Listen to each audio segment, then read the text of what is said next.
vous ai parlé de la peau de l'âme, et donc et on va voir un petit peu comment. Alors bien sûr, on va continuer sur les Tehillim, hein, ça c'est clair. Pendant un temps avec les chats, les lamentations, plus donc les roues d'Ézéchiel, hein, mais c'est tellement, il y a tellement de choses que. Ok.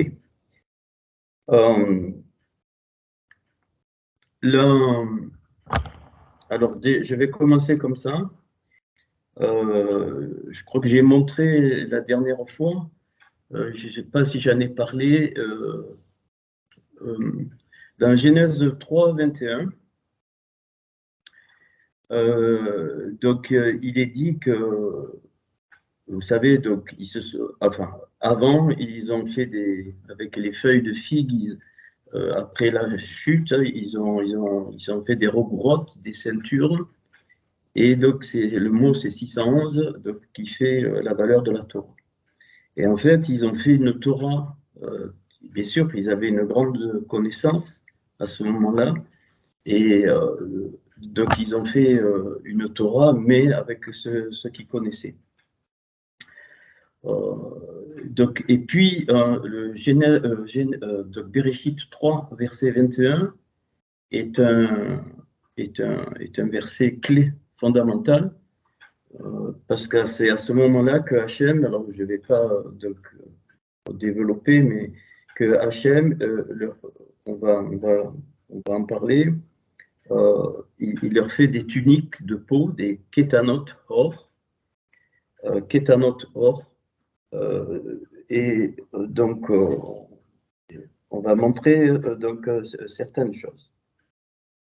Alors, je vous ai dit que le Yud représentait la Béchora, le Vav, la Torah, et les deux He, c'est les Tehillim, les deux souffles. Et c'est pour ça que nous devons apprendre à monter dans les mondes. Alors, ce n'est pas quelque chose de mystique, hein, c'est juste capter, comprendre comment on monte dans les mondes. Les Tehillim, donc, c'est pas la prière, hein, on a traduit par prière, mais ce n'est pas la prière au sens de monte. Hein. Tehillim, c'est vraiment la connexion. Hein. C'est une connexion. Et cette connexion, elle s'intensifie au fur et à mesure que je deviens ce que Hachem a voulu. Et nous ne naissons pas avec la capacité d'être ce que Hachem a voulu. C'est pour ça qu'on est ici sur cette terre. Il nous a fait descendre pour qu'au fur et à mesure, eh bien, la peau, Hor, avec le Ein, arrive à la lumière Hor, Aleph, Vav, Resh. C'est volontairement que je ne vous présente pas de diapo, vous notez, et puis on verra s'il y a besoin. Ce n'est pas un problème de vous envoyer. OK. Et la différence entre la lumière, donc qui fait donc c'est 207, mais c'est pas grave ça. Donc d'ailleurs 207, hein, il y a le 7 et le 2, ça fait 9, d'où quand je vous parle des 9 lumières, ça vient de là.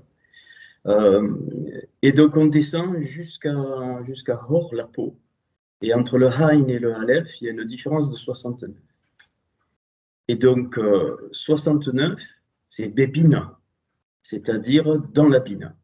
Et Bina, c'est les mêmes lettres que Navi, le prophète, pas le prophète au sens chrétien du terme, mais le Bein, hein, le Bein, il y a les lettres du fils, de l'extraction, donc Ben, béni, mais Bein aussi, entre, c'est-à-dire c'est pas une séparation, mais c'est une transition. Donc les eaux d'en haut et les eaux d'en bas, il y a le mot Bain, hein, donc les maïs méol, donc Bain, et puis les autres maïs. J'explique un peu pour que vous essayez de comprendre. Et alors, Alors, quand je vous parle de ces choses, c'est tout démontré, hein.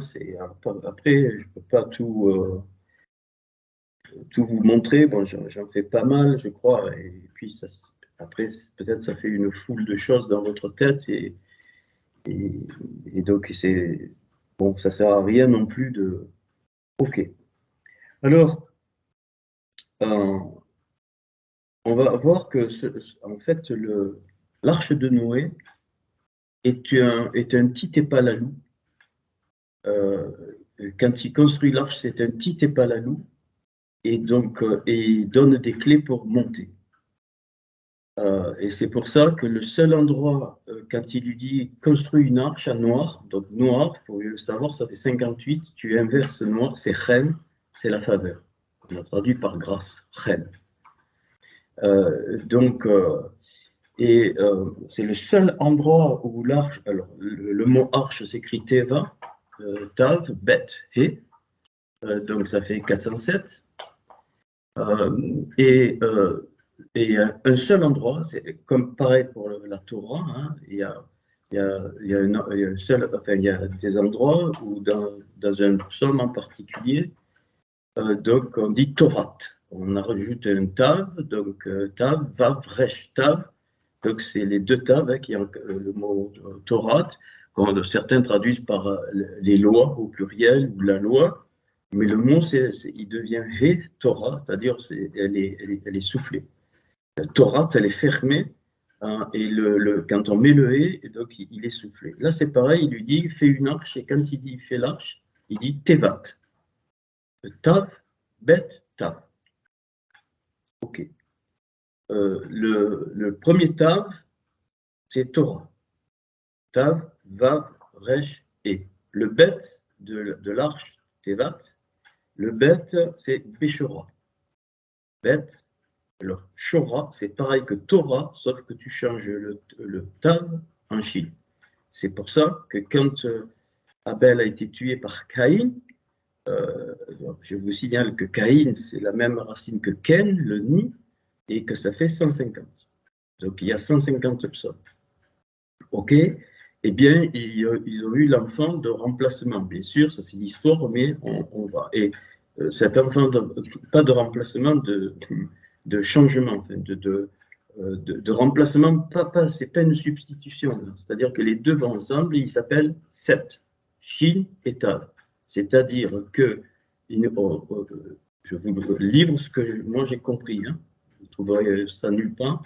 Et donc, Shin et Tav, ça fait 700, la puissance de la perfection. 7, c'est la perfection, et 700, c'est la puissance de la perfection. C'est quoi? C'est la réunion du Shin et du Tav, c'est-à-dire c'est la réunion de la Beshora et de la Torah.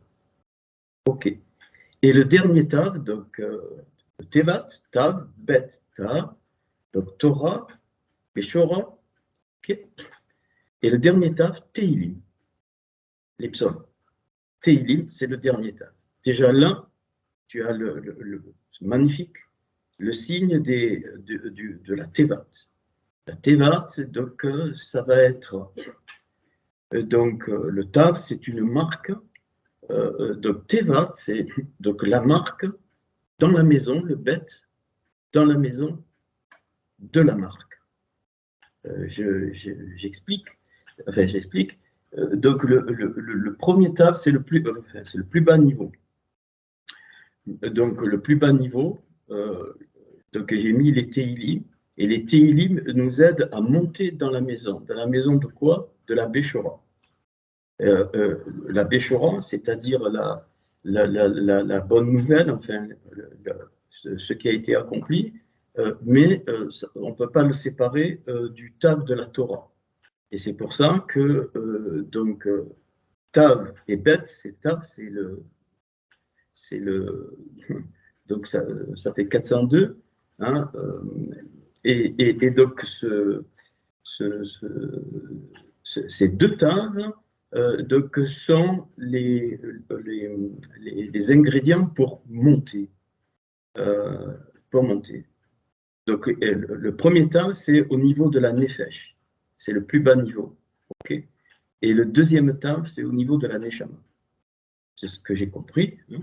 Enfin, en tout cas, là. Et le bet qui joint les deux, c'est la rouar qui fait ça, c'est le souffle. Hein, c'est le souffle. En fait, le souffle, comment je l'ai trouvé dans plaçant les psaumes, enfin, j'ai pas fini, mais dans le schéma que je vous ai donné de la fleur de vie, eh bien, le souffle est partout. Depuis la raya, il passe partout, le souffle. Donc, c'est difficile de dire que c'est le souffle, ce qu'on a traduit, nous, par l'esprit, qui joint les deux tables, qui joint donc la neshama et donc la nefesh.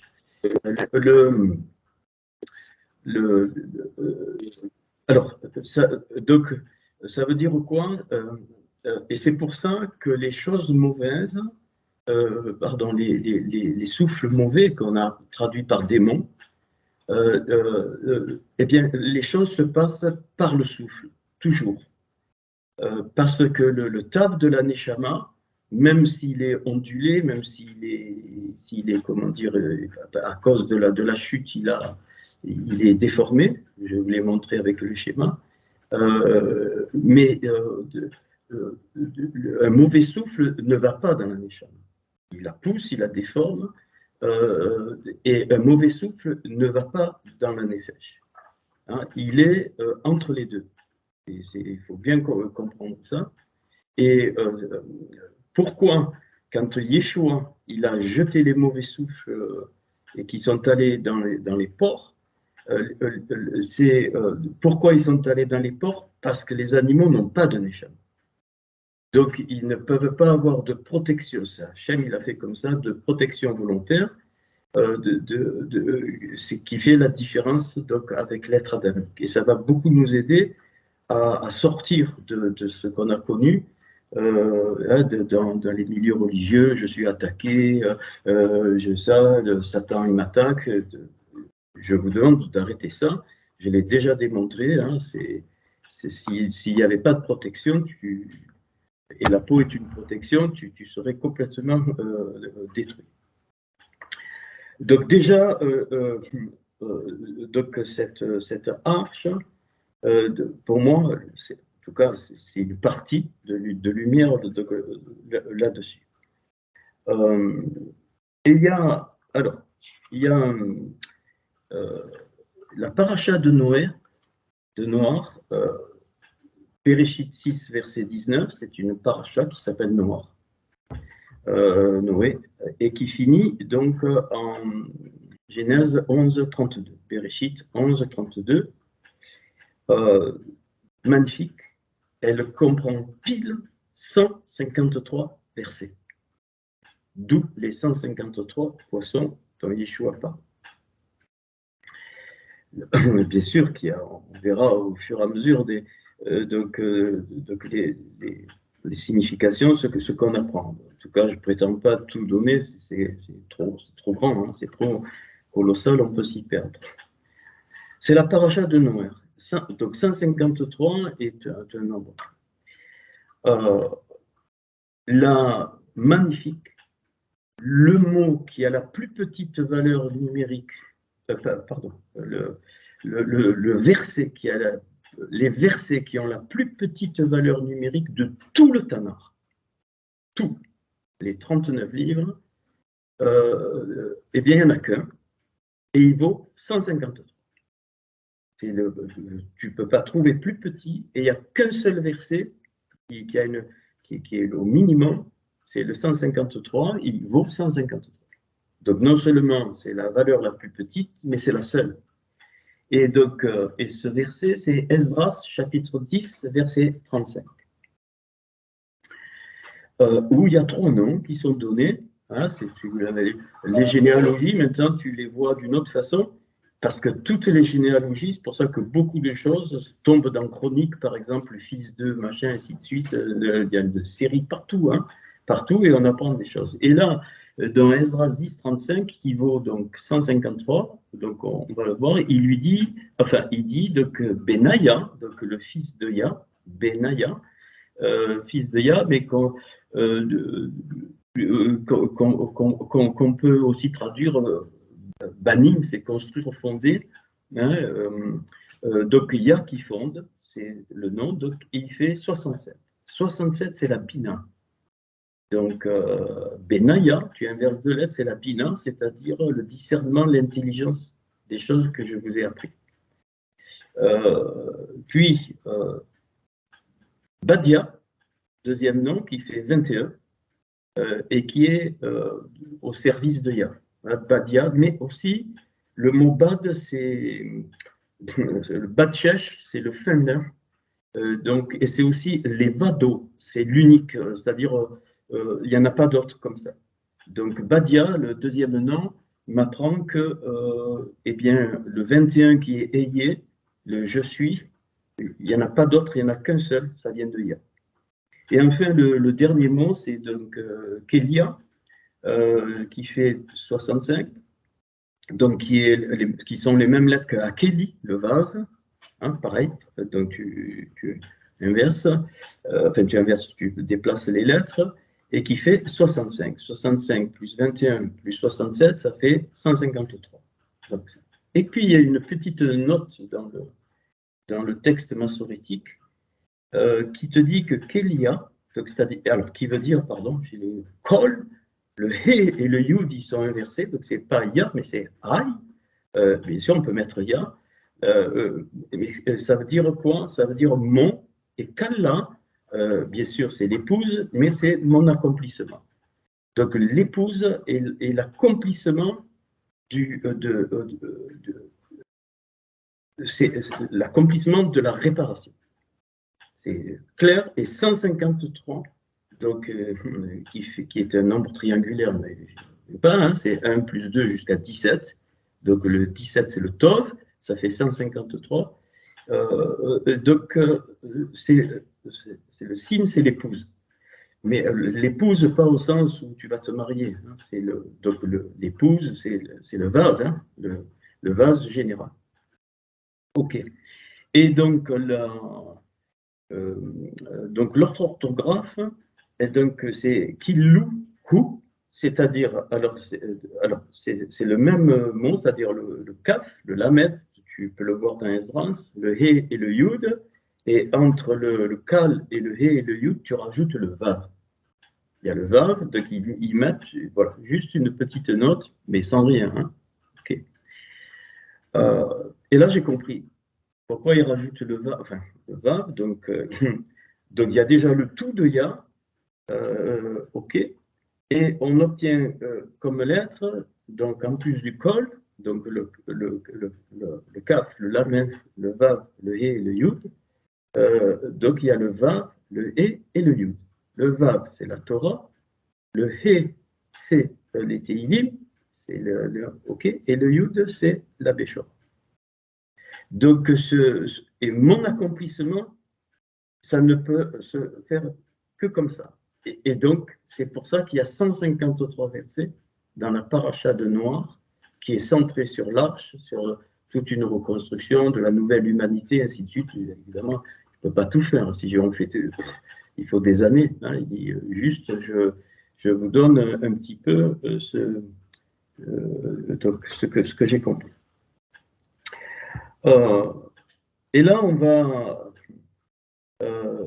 donc par rapport donc à cette arche, eh bien, il m'est venu cette idée, les choses marquantes dans le Tana, je me suis dit, c'est pas possible qu'on puisse passer à côté.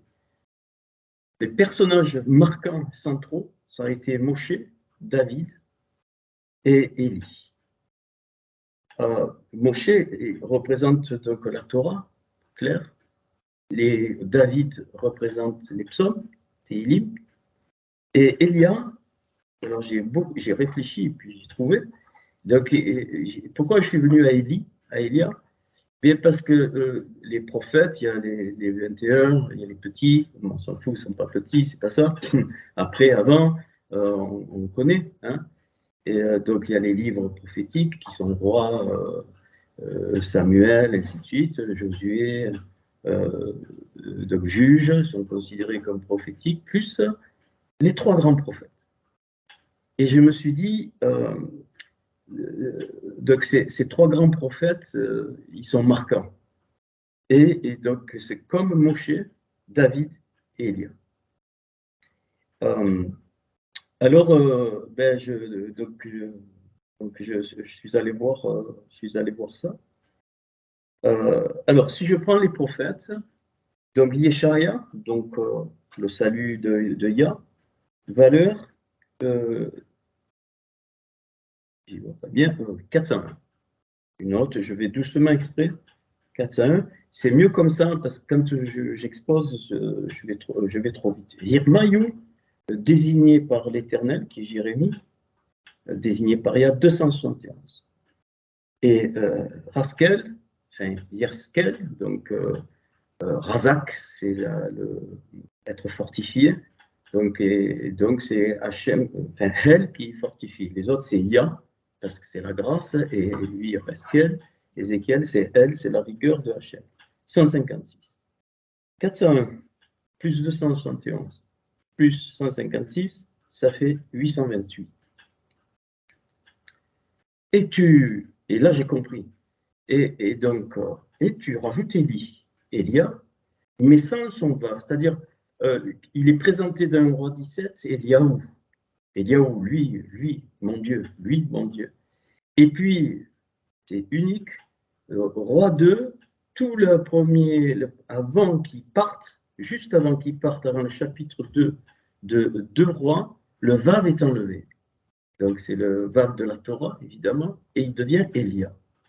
Et quand tu mets Bélia, donc ça veut dire ces trois prophètes, dont Élia.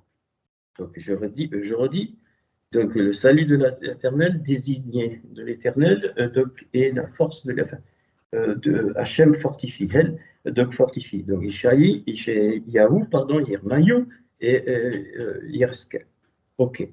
Ils font 28. Ils sont dans Élie. C'est pour ça que c'est magnifique. Bélia, ça fait 48.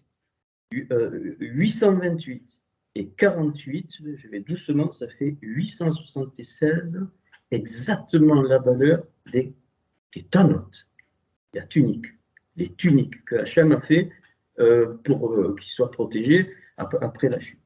Il n'aura pas encore interdit l'accès donc à l'arbre de vie, et il le fera tout de suite après. Et quand on suit la Genèse, c'est pas mon propos ce soir. Les kétanotes, donc le Raf, le Tav, le Nun, le Vav et le Tav, ça fait pile 876. Donc ces tuniques sont préparées déjà non seulement elles vont se développer avec l'arche de Noé, donc la Tevat, mais par les personnages marquants.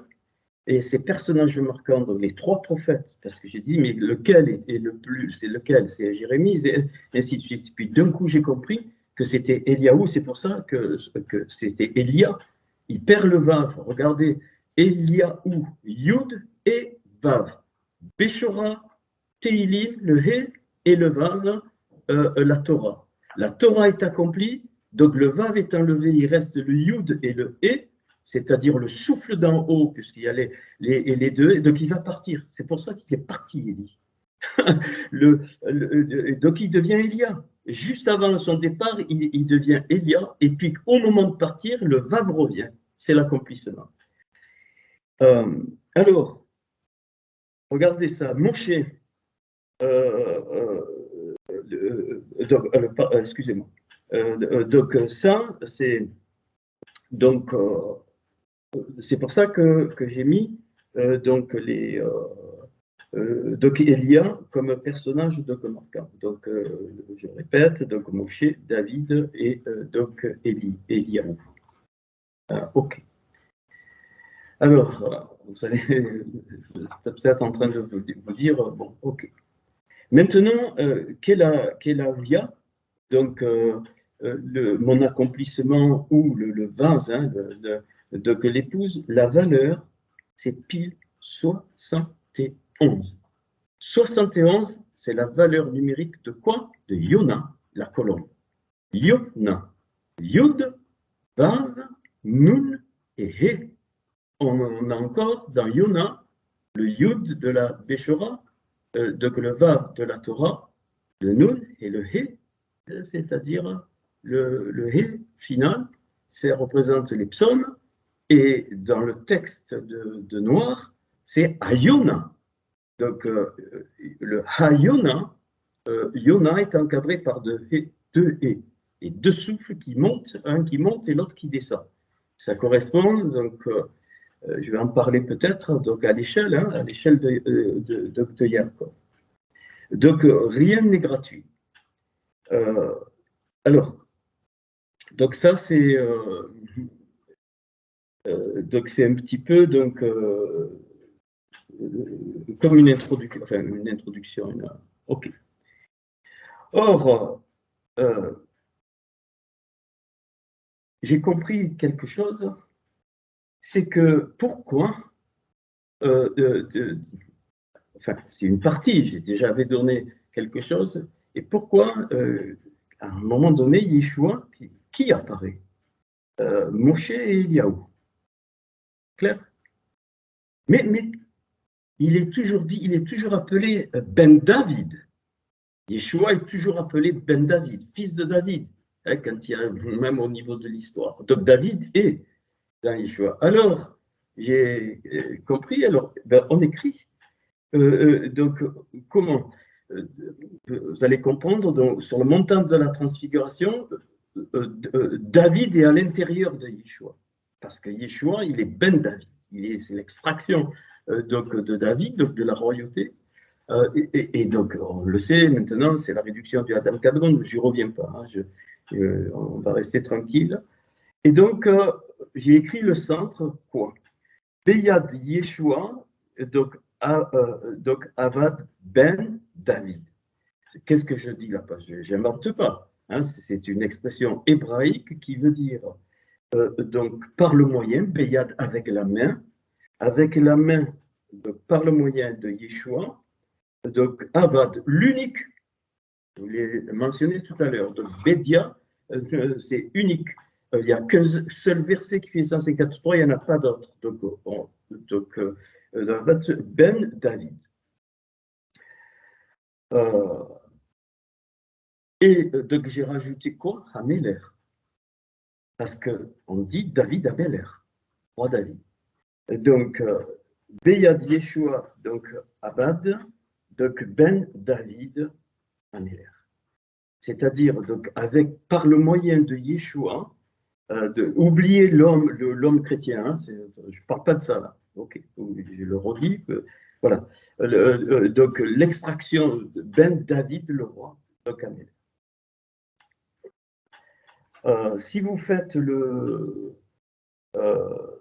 donc la somme de ça, alors, faut que je vous donne le détail, mais après vous pouvez vérifier ou je vous ferai la planche. Hein, je ferai la planche. Alors, Beyad, ça fait 16, Yeshua, 386, Abad, donc l'unique, 11, et Ben, donc ça fait 52. Alors, si je ne me suis pas trompé, c'est pas grave, à un près, non, mais je ne crois pas. Hein. Donc, ça fait 465. Vous vérifiez au fur et à mesure, vous avez le temps. Je vais doucement. Ça fait 465. OK. Ça, je vais le mettre devant David Améler. OK, ça fait 465, on le retient. Maintenant, j'écris Moïse, c'est évident, est lié au trône de gloire. Il avait pas accès au trône de gloire, c'est pas possible, mais il était très très près. Il était quasiment, quand il est parti, il n'est pas revenu, Moshe. Pas revenu. Son étincelle est revenue en Yeshua, hein, parce qu'il est le Mashiach, Moshe, c'est le Mashiach, mais il n'est pas revenu. Il est passé, il était très haut dans la Bina, donc il était dans le bête de la Bina, il est passé de l'autre côté, de la Rochma, c'est fini, hein, et il s'est donné la main, entre guillemets, c'est-à-dire que quand Hachem, il lui dit, tu regardes le pays, lui, il était en pleine forme, hein, c'est écrit en toutes les lettres, je vous ai déjà parlé de ça, et donc il est parti. Donc, Moshe, Vekisekavod, Moshe est le trône de gloire. David, Améler, le roi, et Eliaou, Anavi, Élie le prophète. Ok. Moshe 345. David 14. La valeur. Eliaou 52. La somme 345, 14 et 52, 411. Le Tohu. Donc ces trois hommes représentent la réparation du Tohu, du bordel qui a été mis. Et donc le Tohu, Tav, He, Vav. Donc il y a Tav, donc He, Vav, c'est Tohu. Et il va venir le Resh, c'est-à-dire le principe, hein, les principes qui seront découverts même dans l'arche de Noé, ce qui va donner la Torah. C'est l'important, c'est le 411. 411, c'est la réparation du Tohu. Mais quand je dis le Tohu, c'est un monde, mais le Tohu est donc est un monde disloqué, parce qu'il y a eu donc là c'est Shatan hein, qui a fait ça, est un monde disloqué, perte de la lumière, ainsi de suite. Et donc, c'est donc la réparation. Et d'ailleurs, c'est pour ça que Elisha fait 411 aussi. Donc, Elisha représente l'accomplissement de la messianité par Moshe, plus la royauté de David pour les peuples, et plus le discernement, la bina, l'intelligence des choses de la Torah. Donc, c'est pour ça qu'Elisha fait 411 aussi. Ok, vous retenez bien. Donc, Moshe Vekisekavot, donc avec donc le trône de gloire, il n'est pas sur le trône de gloire, surtout pas, hein, c'est impossible. Hein. Donc, Améler le roi, donc, et Anavi le prophète. Vekisekavot 113. Améler 95. Oh. Et Anavi le prophète 68. 113 plus 95 plus 68, 276. Or, la peau. Et 411 plus 465, qui est par le moyen de Yeshua l'unique fils de David, 411 et 465, ça fait 873, qui est un autre. Les tuniques de peau. Les tuniques de peau préfigurent la semence que Hachem met pour tout le développement de l'humanité qui va avoir dans tous les temps jusqu'à la fin. Et c'est représenté par Moïse, par David et par Eliaou, et évidemment Yeshua, de Yeshua. Le trône de gloire, la royauté qui est reliée donc, à l'identité, et la bina qui est liée à l'aspect prophète. Il faut donc le kisekavot, c'est le jugement, le juge, hein, le trône. C'est par le trône, le 113, ça vaut 113. Tu lis le psaume 113, tu verras. C'est par le trône que le jugement vient, c'est sur le trône que c'est jugé. C'est pour ça que les offrandes, elles étaient faites sur un autel, un misbéar, qui représente un trône qu'on élève. Bien sûr, c'est autre chose, mais c'est ça que ça veut dire. Donc le roi, donc c'est celui qui regroupe. Le vrai roi, le Améler, c'est celui qui regroupe, donc c'est pour le peuple. On est ensemble pour le peuple. Et enfin, le Navi, 68, c'est la parole soufflée. C'est celui qui va de coller le peuple, justement, par la royauté, mais qui va le coller aux choses de Hachem, c'est-à-dire qu'il le fait monter vers le trône de gloire, vers Moïse, vers Moshe. D'où le nom de Mashiach, après, qui fait 358, où on rajoute le Yud et le Ret. Pourquoi? Parce que même Shin, c'est le début de Moïse, excusez-moi, et le Yud et le Ret, c'est la vie. C'est le Ret et le Yud, c'est Chai, c'est la vie, 18. Ça fait donc le Mashiach, eh bien, représente en substance, je ne parle pas d'homme, je ne parle pas de Messie à la con, là, de religieux, pas du tout, de la substance du Mashiach, c'est ça. C'est donc le jugement pour la réactivité, donc c'est le rassemblement par la vraie royauté, et c'est la parole soufflée par les vrais prophètes, le vrai prophète qui n'a rien à voir avec quelqu'un qui donne des paroles à tort et à travers. Donc voilà, Moshe, David, puis donc ainsi de suite, ça fait les tuniques de peau. On y est. Alors, à partir de là, la valeur numérique de Bébina avec la Bina, ça fait 69. Bébina. Bet, bet, yud, nun, he. Ça fait 67 plus 2 Bébina dans la Bina, 69.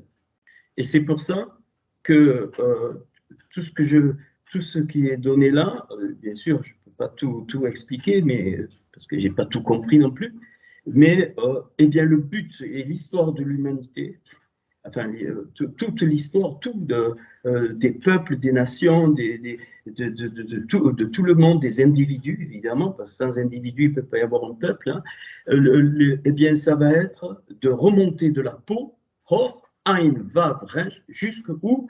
À la lumière, donc Aleph, Vav, Resh. Et la différence, c'est 69. Ok.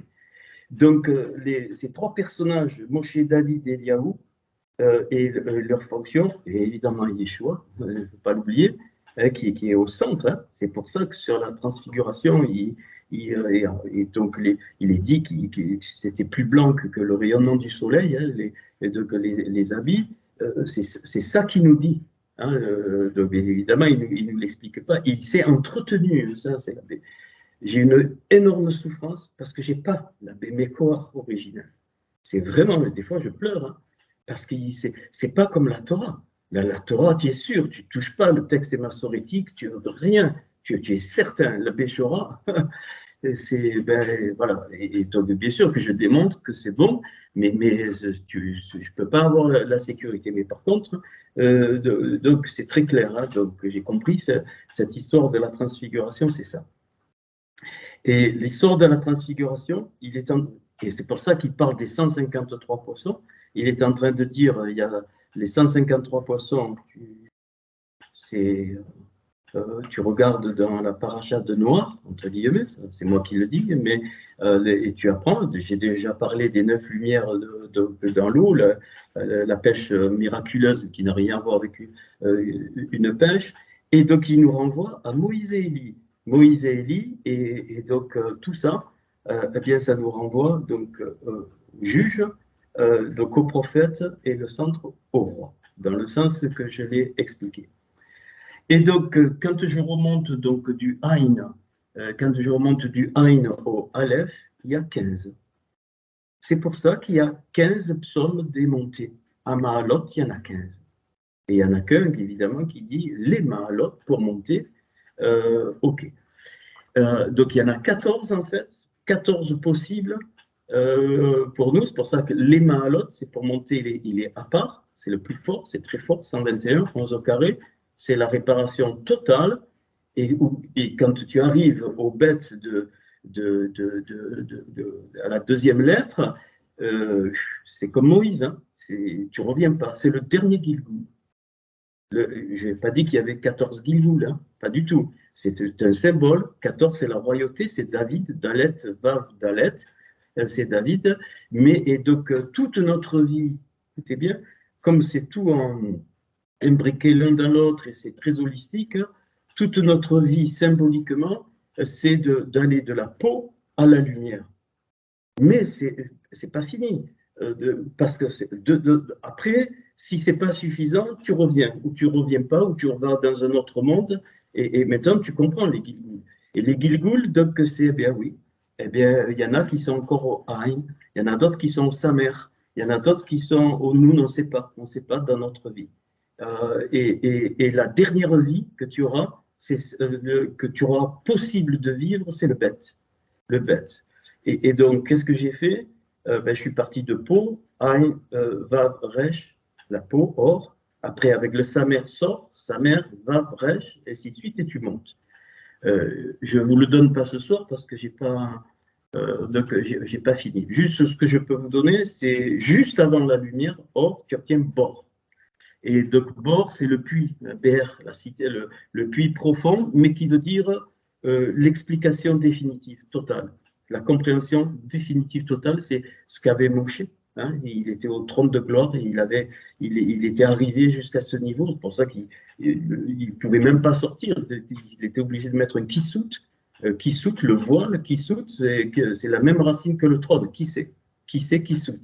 À Sarah, quand il lui dit tu mettras un voile sur tes yeux, c'est le même mot. Tu mettras l'étron sur tes yeux, qui soude sur tes yeux. Ça veut dire quoi? Eh bien, ça veut dire que le peuple de Hachem et nous devons avoir nos yeux vers le voile, vers le trône, vers le kissout, hein, ce qui saute, c'est les trônes, hein, c'est le pluriel de trône. Bon, il faut que, si j'accélère, il faut que j'aille doucement. Alors, donc, ceci étant dit, donc tout le but, mais partout, dans toutes les nations, partout, même s'il y a des guerres, des souffrances, tout ça, c'est la montée. C'est les 14 montées, ou les 15, comme tu veux. Donc, c'est le psaume, les psaumes des montées, donc du 120 au 134, ça en fait 15. Et donc, on va petit à petit, et ça t'explique que les vies ne peuvent pas être pareilles. Des fois, tu dis, mais comment ça se fait que ça passe pas avec tel, lui, ça passe, ainsi de suite. C'est parce que, eh bien, on n'est pas tous dans les mêmes Gilgoulim. On n'est pas tous dans les mêmes niveaux du Gilgoul. Et donc, ben oui, il y en a comme Moshe qui fini, ils ne reviendront plus. Hein, et puis il y en a d'autres, ben, il faudra qu'ils reviennent. Donc, il y a des différences. Et il y a eu toujours des différences. Et quand il y a eu, donc, pourquoi je parle de noir, dont l'inverse c'est reine, parce que noir, il nous montre des choses, hein, il nous donne des clés avec donc l'arche, et en fait, la construction de l'arche, c'est un petit épalalou. Tav, pé, la bouche, et Lamed, les deux enseignements, il a fait un petit épalalou, mais général, hein, c'est colossal.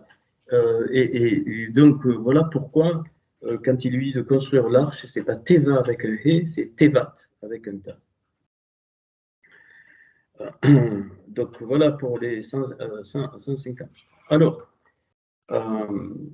ce que je voulais donc vous dire, alors, c'est que donc, par les psaumes, avec les psaumes, bon, je vais peut-être le dire tout à l'heure parce que je pars dans tous les sens. Moi, ça ne me gêne pas, mais vous allez donc rien comprendre. Donc, les psaumes sont une clé pour les Titepalalou et sont des clés aussi, les psaumes, hein, éclairent grandement sur la Torah et sur la Béchoua. Les deux. Il y a les deux et c'est pour ça que Yod et Vav et Yod Béchoura et les psaumes qui montent, hein, donc Vav la Torah et le résultat qui descend. C'est donc Yod, He, premier souffle, et Vav, et avec la Torah, second souffle. Et c'est pour ça que je vous ai toujours dit que donc, on doit devenir une Torah vivante ou des Torotes, comme vous voulez, hein, c'est au pluriel. Alors, donc ça c'est une chose. Alors, on va aller doucement et on va prendre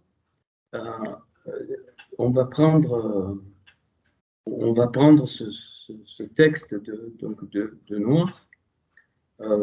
Pas tout, hein, je vais vous donner quelques petits points. Donc Genèse 6.9, donc Bereshit 6.9, donc il est dit que donc Itaïlach, donc noir, donc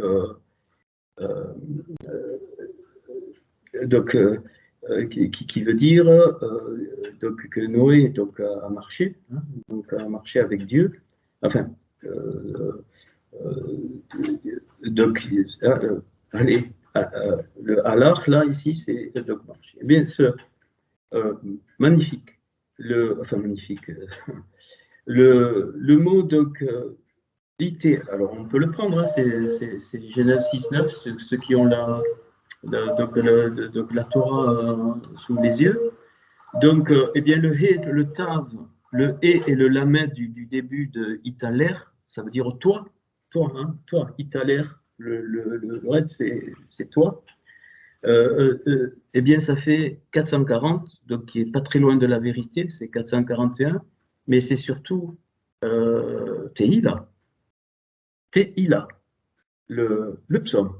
Tav et Lamed et au singulier, Tehila, c'est le psaume 440, c'est ce qui dit à Noé. Il a l'air noir. Et noir, ça fait 58, c'est Hagan, le jardin. Hein, c'est le jardin 53, Gan. Hagan, 58, c'est le jardin. Donc il dit, va vers le jardin. Et quand je dis le jardin, bien sûr, c'est le jardin d'Éden, là où il y avait les arbres, bon à manger, l'arbre de vie, l'arbre de la connaissance du bien et du mal, mais c'est aussi ton jardin, ton intérieur. Et ton jardin, il est dans la Neshama. Ton jardin. Le jardin, là où tout se passe.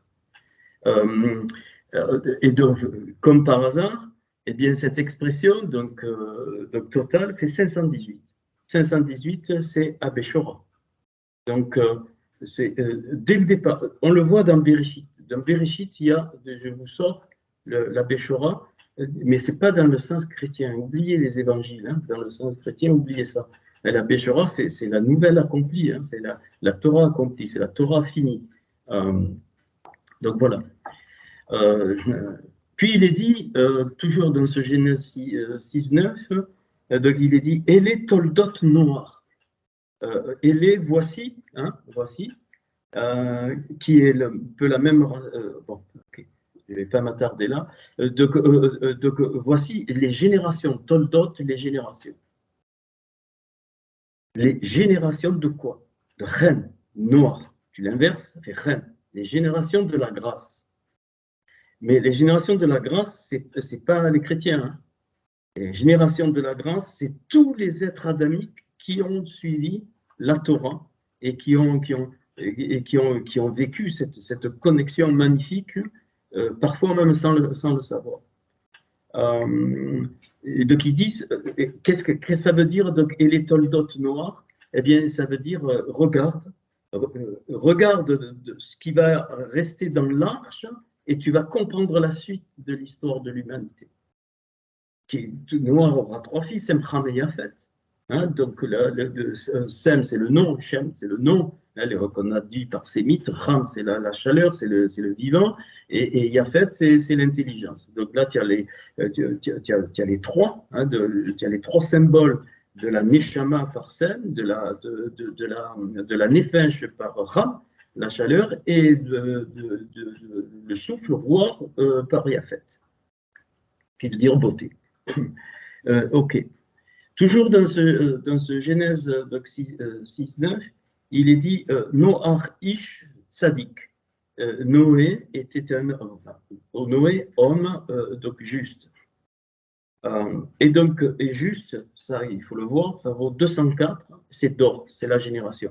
Donc, en fait, la génération qui rentre dans la Torah, qui comprend que la Torah ne peut pas être vécue toute seule, qu'il faut la Béchora, et que pour faire la jonction des deux, il faut les Tehillim. Donc, c'est donc, je reviens, Moshe, David et Eliaou. C'est donc qui vont, il faudra regarder, mais ça va nous ouvrir les yeux incroyablement. Bon, déjà, j'ai trouvé donc des choses. Alors, Noir 58, c'est Hagan, pareil, c'est le jardin. Hein. Noir ici représente la 311 Ish, c'est l'homme, et Tzadik, donc c'est la génération. Et tout ça, ça fait 573, c'est-à-dire Keli Béchora, le vase de la Béchora.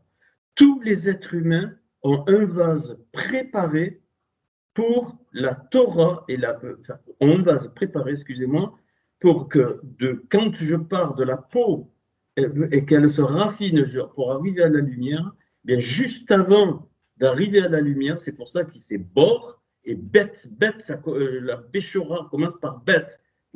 Après c'est pas une révélation. Après le niveau de la Béchora, c'est fini. C'est le dernier Gilgoul. Voilà.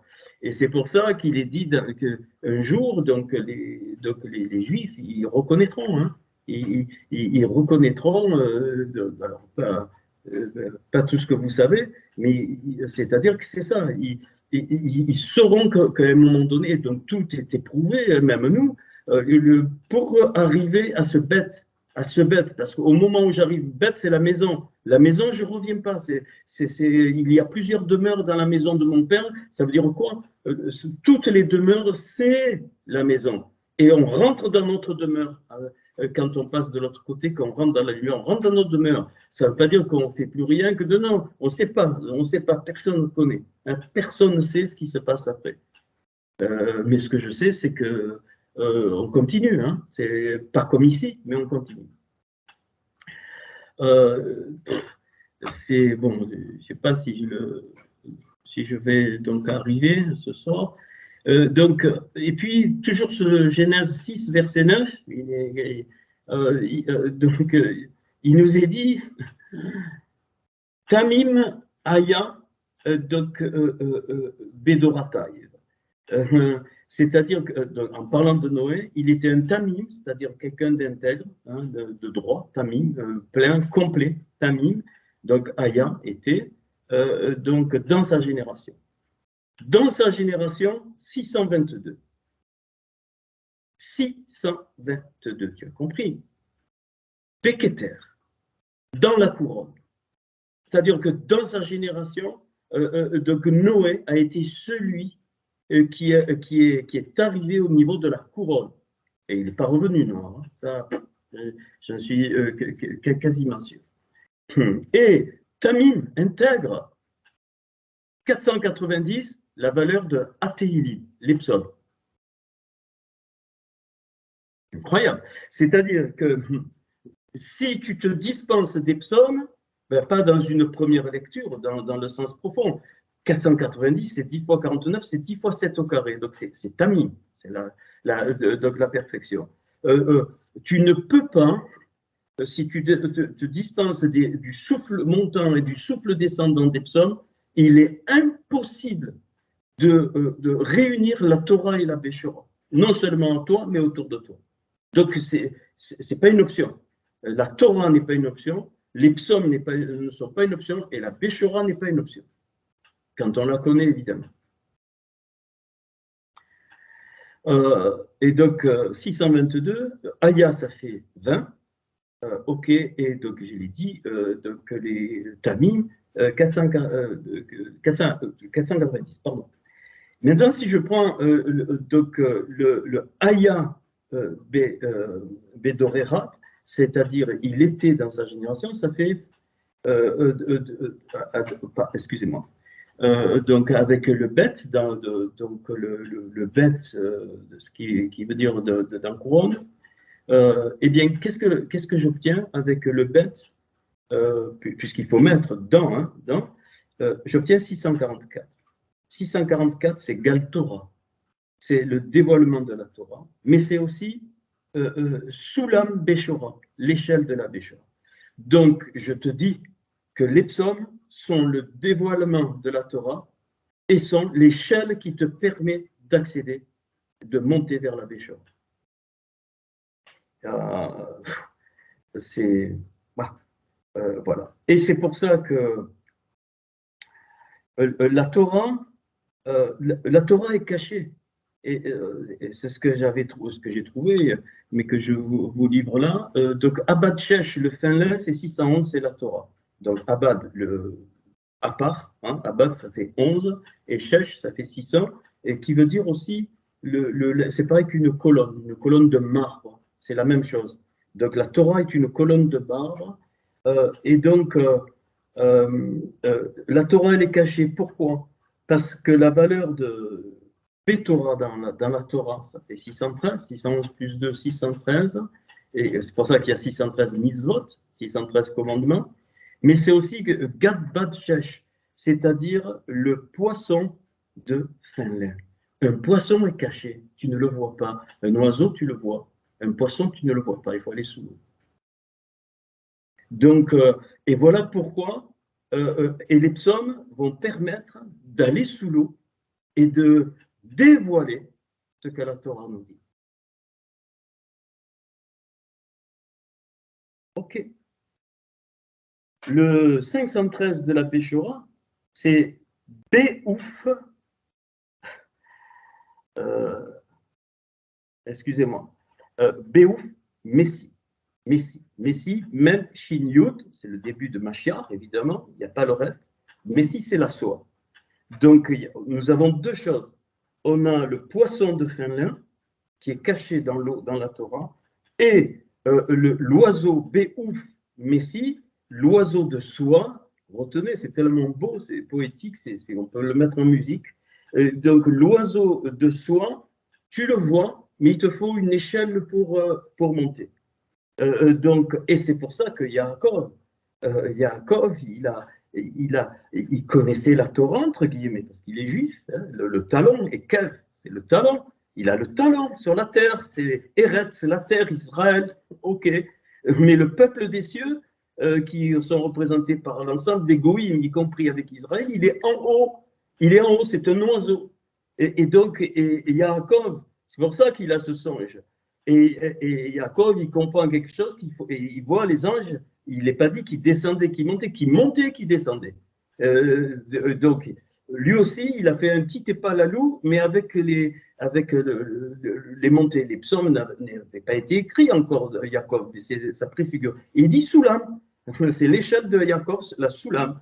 Donc, il va te donner Soulam Béchora, 644. C'est donc et donc les psaumes sont l'échelle pour aller vers la Béchora et pour que les choses descendent, hein, donc redescendent. Les anges, ils redescendaient, mais c'est pas pour accomplir quelque chose que tu as demandé, j'ai jamais dit ça. Ça fait avancer toute l'histoire de l'humanité.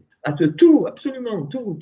On ne sait pas ce qui se passe. Dans la réparation, quand tu es réparé toi-même, ça répare les autres sans que tu saches rien du tout. Voilà, mais je ne veux pas parler de ça. Et ça, c'est voilà pourquoi on trouve le poisson qui est caché, donc la Torah doit être dévoilée, et la Béchora qu'on voit de loin, et c'est un oiseau, mais qu'il faut atteindre. Et donc, voilà ce que. Ça, on est dans Noir, hein, dans Genèse 6.9 avec les valeurs Tamim, Aya, Bedoraiv, donc il était intègre dans sa génération, c'est ça. C'est-à-dire, c'est pour ça qu'il est dit qu'il marchait avec Dieu. C'est-à-dire, il connaissait non, la Torah vivante, parce qu'elle n'était pas écrite à l'époque, mais il savait donc la Béchora, ainsi de suite. Et si tu remarques bien, les poissons ne sont pas morts. Ils ne sont pas morts. L'eau a tout tué, sauf les poissons. La Torah ne peut pas mourir. Les oiseaux, une part sont morts, sauf les oiseaux qui sont restés au-dessus de l'arche. Ils ne sont pas morts. Ils ont trouvé, ils se sont appuyés, ils ont dû insérer, mais tous les autres, ils sont morts. Donc, on a une belle image hein, donc de la descente et de la montée, c'est-à-dire descendre dans l'arche à tous les niveaux, ça, c'est les poissons, le poisson, aller trouver les poissons cachés, et puis, et avec ça, on ne peut pas enlever les deux. Eh bien, on monte vers l'oiseau de la Béchora. Et donc, c'est pour ça qu'il est dit Het ha Elohim, donc il est repris, donc Atiler, donc, et donc Et Elohim, c'est exceptionnel, Et Elohim, pardon, à Elohim. On ne dit pas Et Elohim, on dit Elohim, point final. Et, tout le contenu d'Elohim. Il est dit Et Elohim. C'est-à-dire que tout le contenu d'Elohim, et ce sont les Elohim qui ont donné pour nous ces trois fondements, Béchora, Torah et Tehilim. C'est pour ça qu'il est dit Et à Tehilim, sinon on ne comprend pas. Mais toi, marche noir. Toi, marche noir. Toi, marche noir, encore 518. Donc, c'est la Béchora. Et quand tu rajoutes la valeur de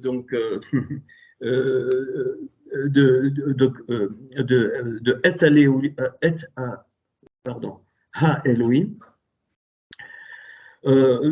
eh bien, tu vas obtenir la réunion des deux par le souffle des Téhillim. Ok. Donc si je continue, toujours dans... alors ça, il faut le voir avec les lettres. Bon, je vous donnerai les planches, mais bon, j'ai préféré vous... Alors, quand il est dit au verset 8 de Genèse 6, donc avant, donc Vénor Matzah, donc, et Noé donc, trouva, reine, la grâce, Behein, dans les yeux de Yodévavé. Mais il ne faut pas lire que comme ça, bon, reine, d'accord, la grâce, le jardin, hein, Agan, Behein, 142, donc ça fait 200 piles, Kadmon.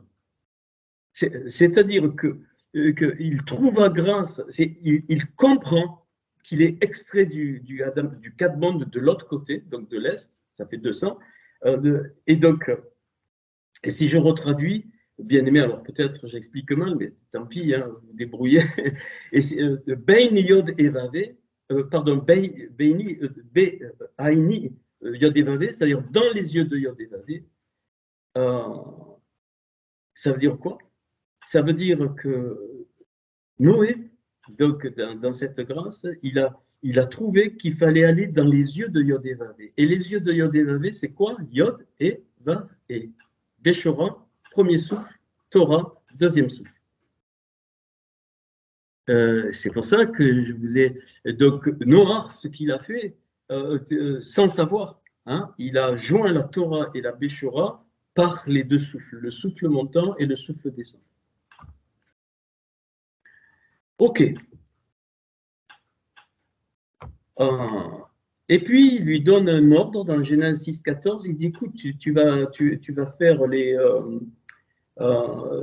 tu vas faire donc l'arche. Tu vas faire l'arche. Tu vas la faire en cellules. Kinim. Kof. Kouf. Nou. C'est pour ça qu'il y a le fameux psaume où il est parlé de Cana. C'est les mêmes lettres. Il te met le Kouf en grand. Et donc, il te renvoie aux cellules de l'arche. Kouf, Nou, Yud, Mim. Ça fait 200. 200. Or, qu'est-ce qu'il est dit? Il est dit que l'arche, elle avait 300 coudées, la hama, hein, qui fait 46.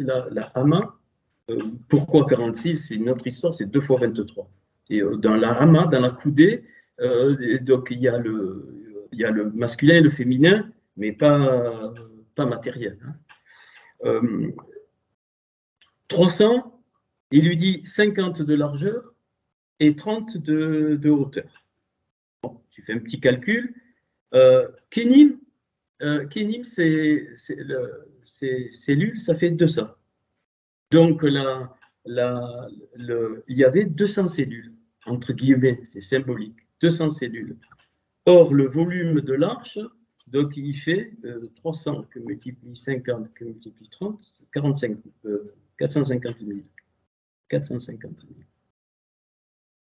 Ok, tu divises par 200 pour voir la taille d'une cellule. Et donc, tu obtiens quoi? Tu obtiens 2250. Une cellule fait 2250. Donc, 50 fois 45.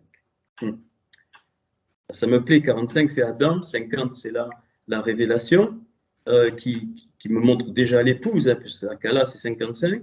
Mais 45 aussi, c'est la valeur numérique de Yod et Vav développée.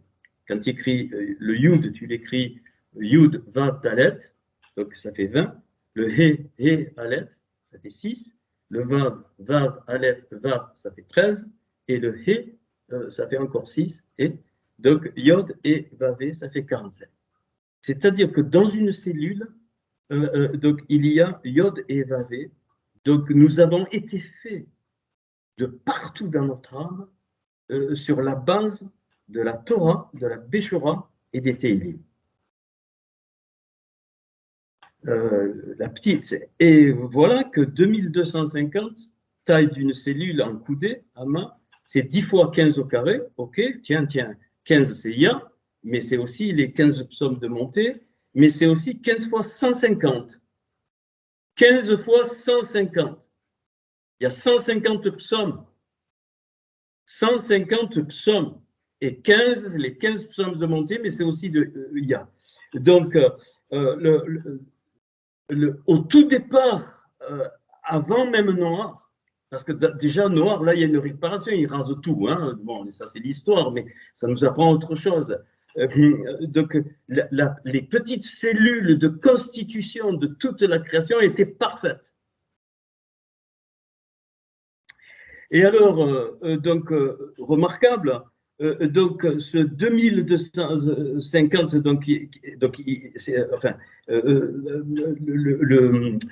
excusez-moi, je vais y arriver, excusez-moi, donc le 2250, eh bien c'est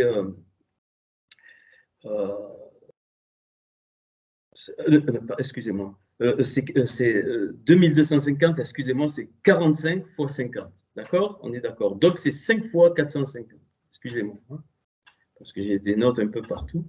5 fois 450, alors, et là on y est, hein, 5 fois 400, donc il y a les psaumes, 5 fois 450, donc il y a les 5 niveaux de l'âme, les 5 mondes, donc ok.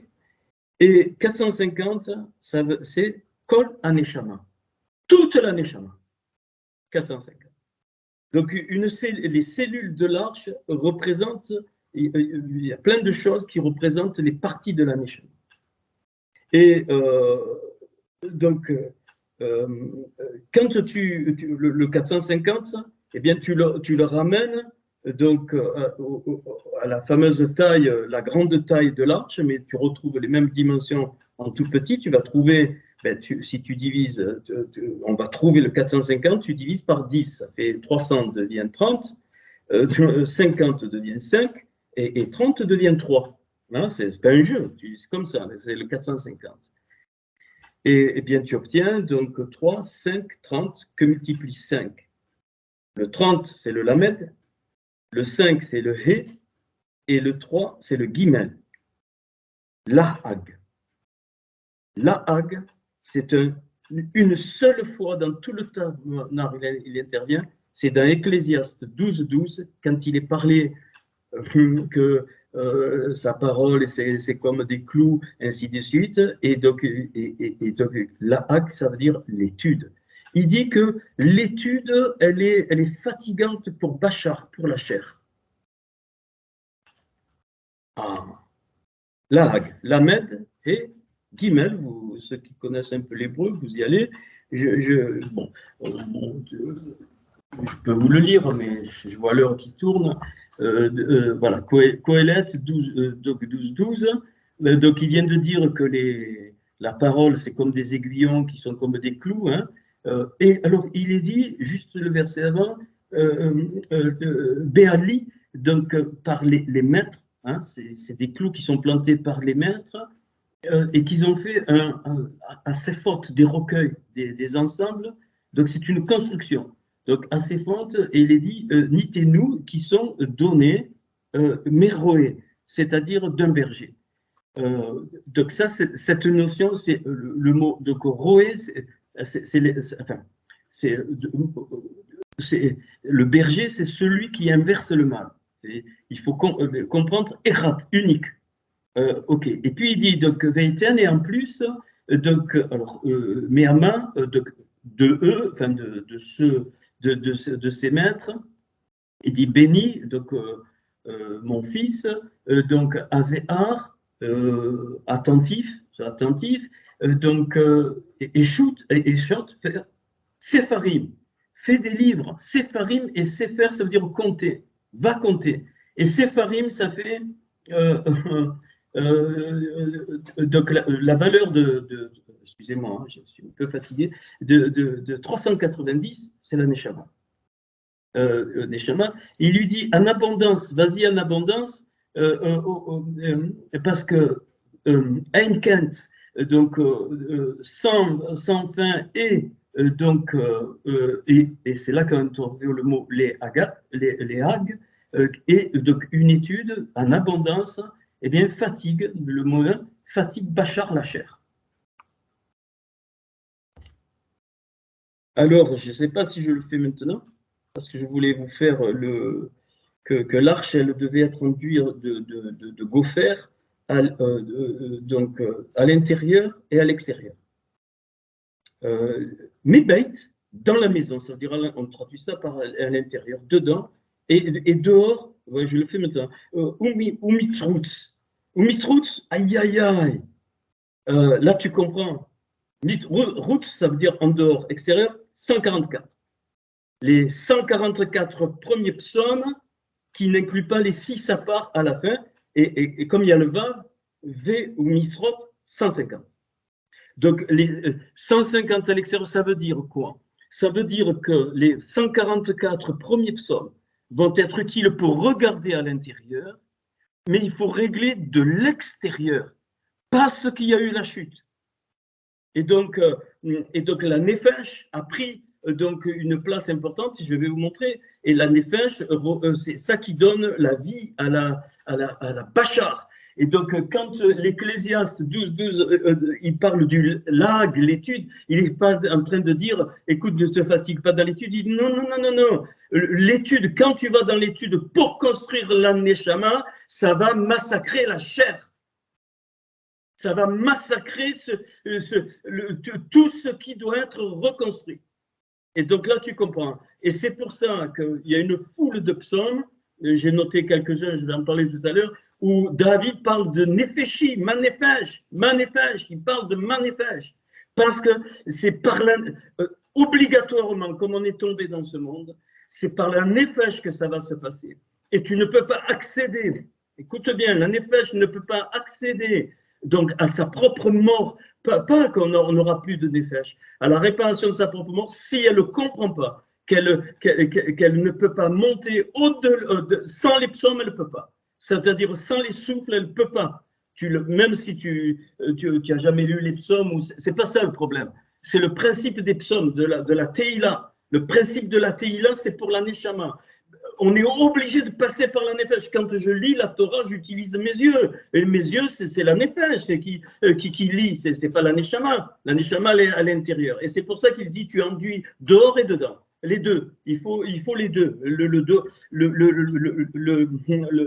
La Nefesh aussi doit être réparée. Et les deux, Mi-Beit au-dedans, ça fait 462. Et je vous l'ai dit, Umirutz, et en dehors 150. Les deux, ça fait 612. 612, c'est quoi? C'est Brit, l'alliance.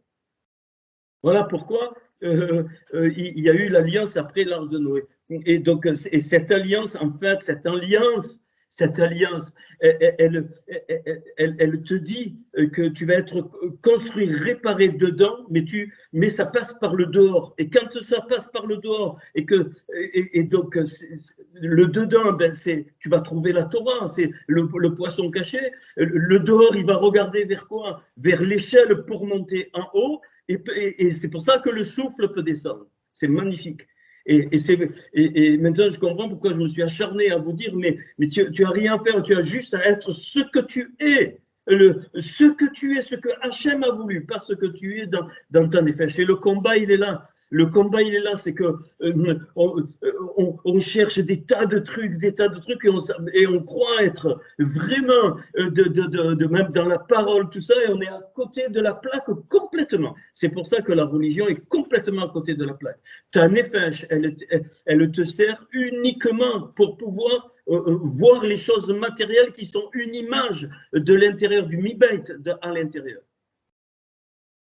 Trop beau. 150, je ne m'attendais pas à ça. Je dis, mais c'est les psaumes, c'est évident. 144 en plus 6. C'est-à-dire les 6 à part. Les 6 à l'extérieur que je vous ai mis, où le 150, il dit Alléluia. Donc, allez, loue, alors on a traduit par louer, mais Alléluia, c'est pas louer, hein, c'est fais la montée. Hallel. Le He, Lamed, Vav. He, Lamed, Vav. Ya. Yud et regarde. Alléluia. Donc, He. Et ça finit par E. Lamed, Ya, le Yud. Avec le Vav. Wow. Alléluia, tu as les deux E des Tehillim, le Yud de la Béchora et le Vav de la Torah. C'est ça, la montée.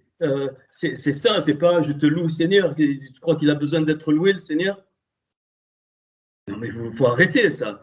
Non, mais il rit, hein, franchement, il doit rire. Enfin, je ne sais pas s'il rit, mais il est Hachem. Qu'est-ce que tu veux? C'est comme je te bénis, Seigneur. Je vous ai appris Barourata Hachem. C'est pas je te bénis, hein. C'est tu es la source de la bénédiction. Et là, pareil, Alléluia, c'est pas je te loue. Il te dit, mais j'ai pas besoin d'être loué. C'est moi qui t'ai créé et je suis Hachem, point final. C'est la montée. C'est la montée par le premier enseignement, c'est ça, par la néphage. Et tu montes et tu reçois l'enseignement d'en haut, donc c'est les lumières, et donc le vague de la Torah, et ça redescend. Ça redescend un second souffle, pas avec la Béchoa. Bon, je ne veux pas trop m'attarder, parce que si je pars, je suis speed, là. OK. Donc, l'étude. L'étude, ça ne veut pas dire forcément aller comme je fais moi dans la Torah. Mais l'étude, ça veut dire la réflexion, l'ahag. L'ahag, ça fait 38. Alors ça, je reviendrai là-dessus. Donc c'est 37, tu vas me dire c'est facile. Alors psaume 37 est à voir, très important, plus Aleph. Donc 38, ça veut dire quoi? Le 37, c'est la valeur alphabétique du Yeshua, c'est-à-dire du principe. Le principe de la libération. Yeshua, c'est la libération qui est devenu donc Yeshua. Et donc, c'est par l'étude. Là, bien sûr, si tu as envie d'étudier, tu étudies. Mais l'étude, c'est c'est la recherche intérieure. C'est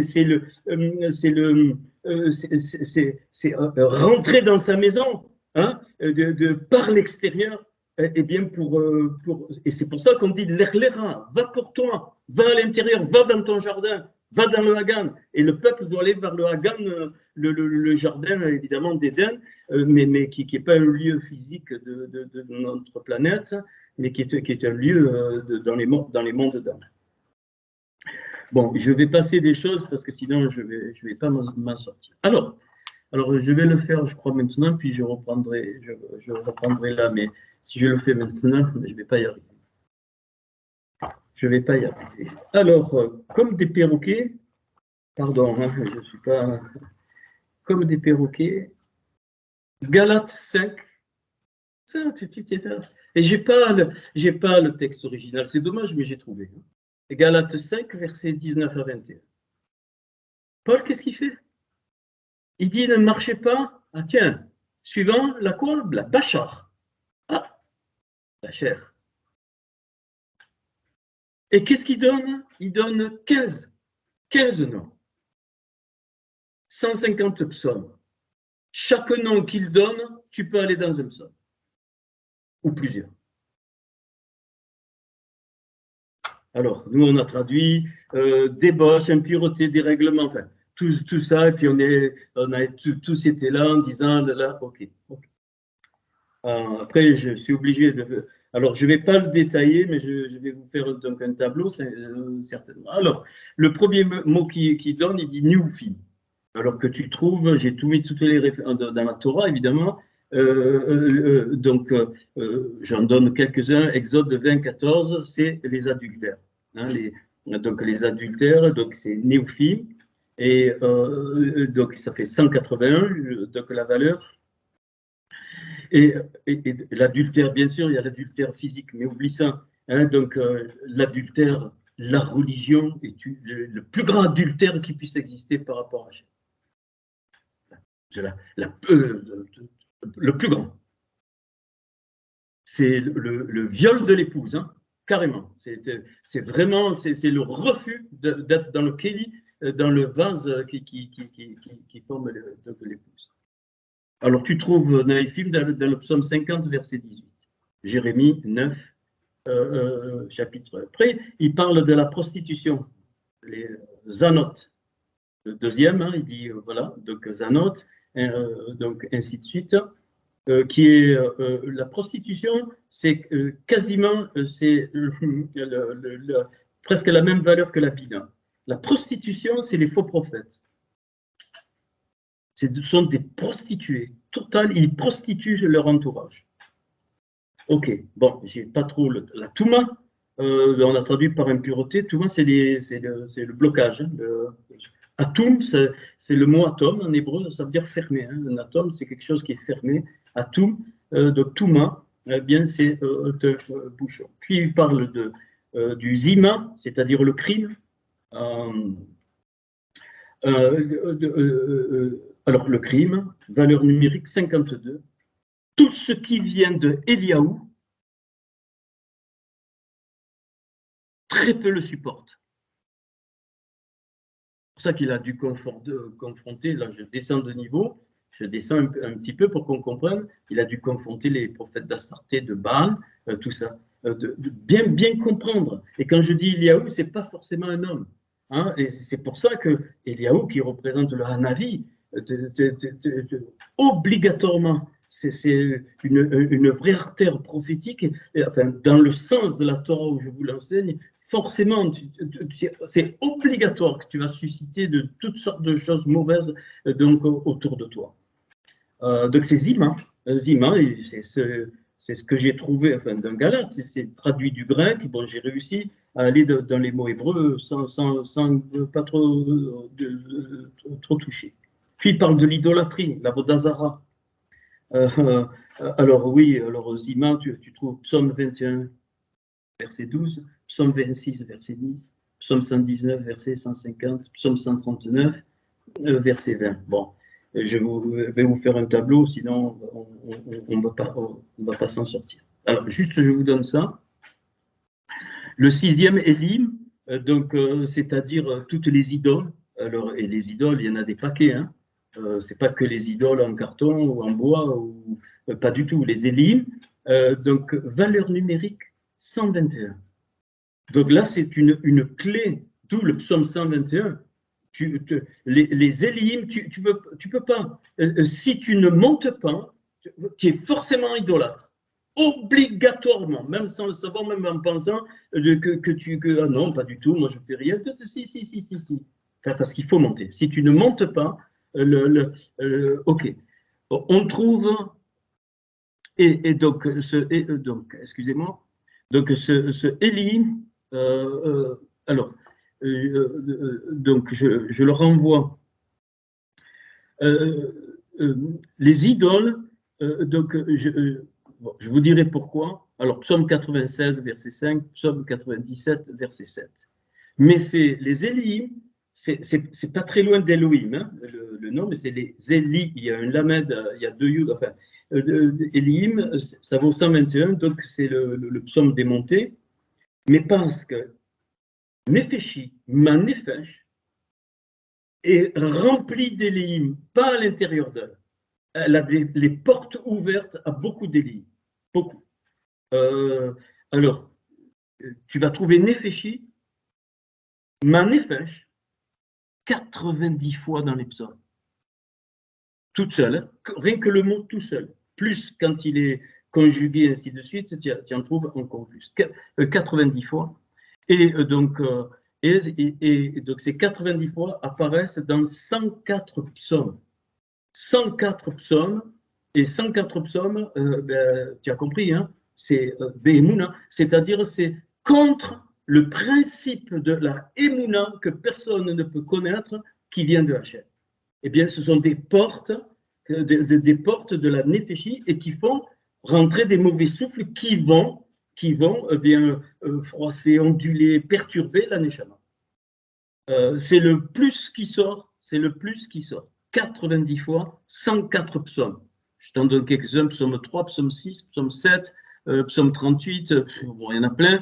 Je vous ferai un petit tableau jusqu'au psaume 120, 146, 143, il y en a 104. Pardon, il y en a 90 ou 104, j'en sais rien. Enfin, il y en a un nombre colossal.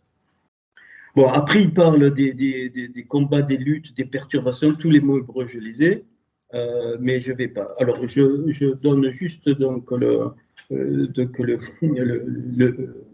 un des derniers, c'est le 13 ou le 14, je ne sais plus. Enfin, il y en a 15.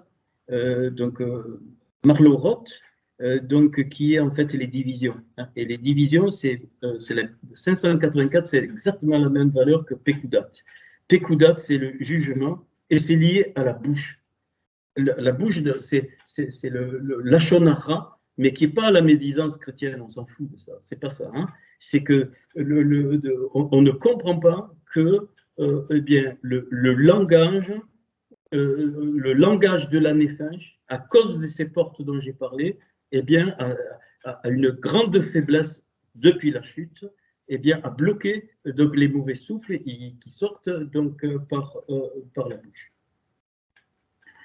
Donc, ok, c'est pour ça que Jérémie dira donc il me tue par la langue, hein, donc on le sait, mais ça c'est donc au premier niveau. Bon, alors, je laisse cette parenthèse, donc sachez que c'est pas gratuit que Paul nous donne ces 15 éléments du poids de la chair du Bachar. Alors, je vais continuer. Puis, donc, ouais, ok. Alors, il lui dit de faire une tsoar à l'arche, 6-16, donc une ouverture. Il lui dit de faire donc une ouverture. Ok. Donc tu feras ainsi de suite l'étave à l'arche. Donc Veet donc à main donc et petite donc d'une coudée. Tekalna. Donc ça c'est tu la finiras, tu l'accompliras. Donc par le dessus, de dessus. Et donc une porte ou pétard. Donc pétard c'est la porte. Et donc Betsida, donc sur son côté, Betsida, pardon, sur donc sur son côté. Alors sur le côté, c'est d'où vient la justice. Hein. C'est donc une porte. Donc une porte, ça s'ouvre, ça se ferme. Une ouverture, ça s'ouvre pas et ça se ferme pas. Tu peux rien. Ok. Et donc le mot ouverture de soir là, c'est quoi? C'est l'hameçon de la montagne. Ah, la montagne, ça représente la Torah, qui est inclus dans la Ménorah. Quand il est parlé de la montagne, c'est dans les mondes élevés, mais c'est comment dire, les lumières de la Torah. Et donc, c'est l'ouverture, c'est quoi? Elle ne peut pas se fermer parce c'est en haut. Il faut l'ouverture d'en haut, il faut la connexion d'en haut. Tsahar. Et le tzadé, c'est 90. 90, c'est la royauté. Là, tu as la preuve de l'identité. Notre vraie identité, s'il n'y a pas d'ouverture vers les choses d'en haut, vers la réalité de Hachem, tu oublies. Tu vas être une arche complètement fermée, sans connexion, ça ne tiendra pas. C'est ça que ça veut dire, hein, donc l'ouverture. Alors alors la pétard, ou pétard, c'est presque la valeur des Teilim. Et pourquoi? C'est la porte, parce que c'est toi qui le fais. Sur l'ouverture, tu peux rien. Attention, quand je dis tu peux rien, ce que je veux dire, l'ouverture est liée. La tsahar est liée. Dans toutes les neshamas, il y a ce cordon qui nous relie et que voilà. Et après, voilà, s'il y a des bouchons, ça ne coule pas, ainsi de suite, ainsi de suite. Ça, c'est tout. Par contre, la porte, c'est toi qui l'ouvres ou qui la fermes. Ça, tu as la possibilité. Hachem, il a fait comme ça. Ok.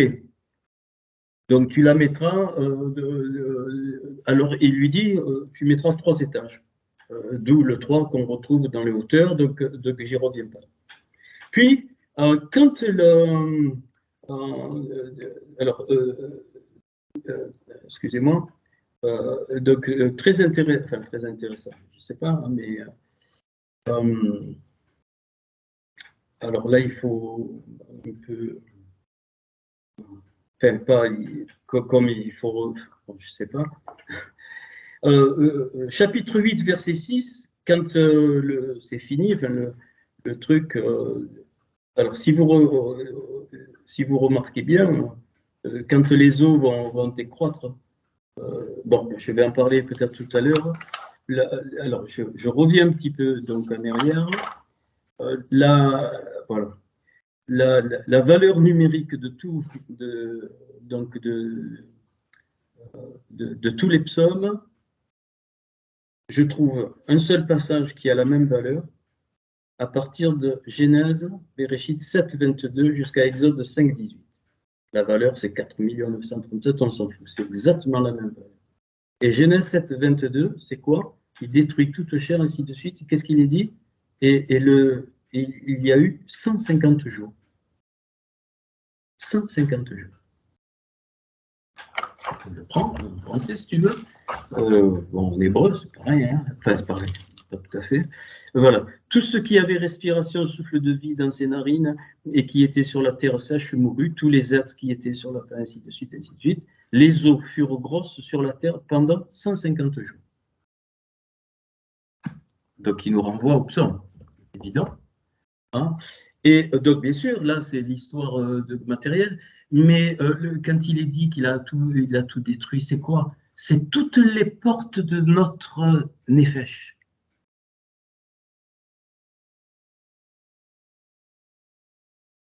Tous les animaux, que ce soit le poisson, les ailés, tout ça, ça représente des portes de notre nefesh. Et donc voilà. Et donc, il nous est dit qu'il ouvre la fenêtre, mais maintenant, alors c'est plus, c'est pas la même chose. Tsoar, c'était l'ouverture qui reste connectée, mais alors d'un coup, il apparaît ça, elle se transforme en rallon. Mais c'est pas la même chose, parce que l'ouverture, elle est liée. Donc, ton ouverture, elle est obligatoire, même si elle est petite, c'est obligatoire. Tsoar, tu bouges pas, ça vient de la montagne. Ça vient de ton étincelle. Mais maintenant, il nous est dit que, alors il y a un jeu de mots, Veyaftar, Noah, donc, et ouvrit Noé, et Ralon. Tout le contenu de la fenêtre, Ralon.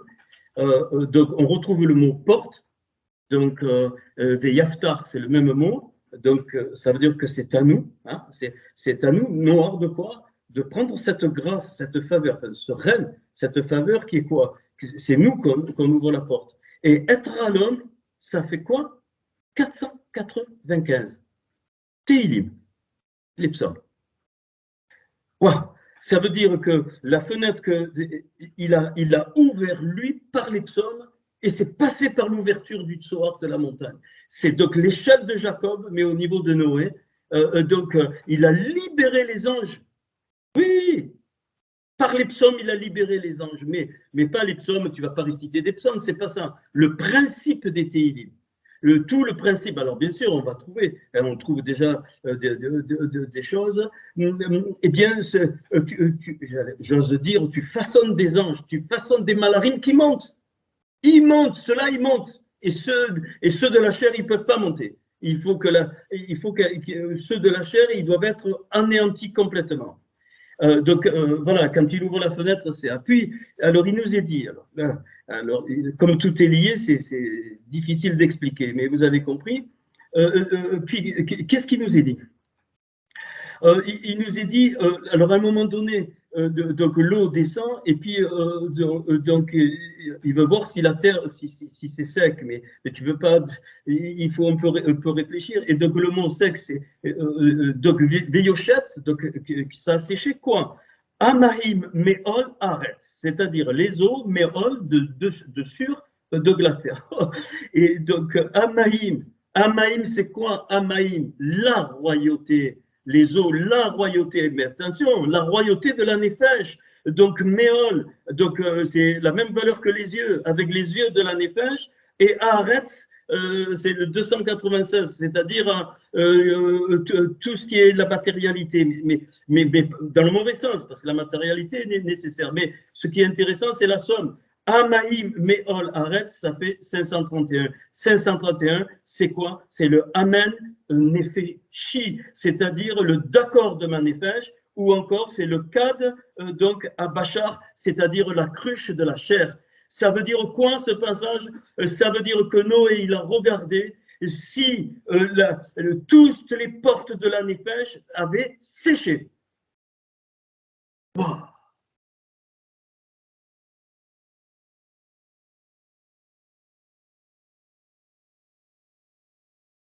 Et donc, tes yeux, les yeux dans Yod et Vavé, les yeux dans la Torah réunis avec la Béchora par les deux souffles des Teilim, te permettent de voir les portes de la néphrage qui sont séchées. Elles ne sont pas détruites, elles sont séchées. Elles ne peuvent plus rien faire. Et c'est ça monter.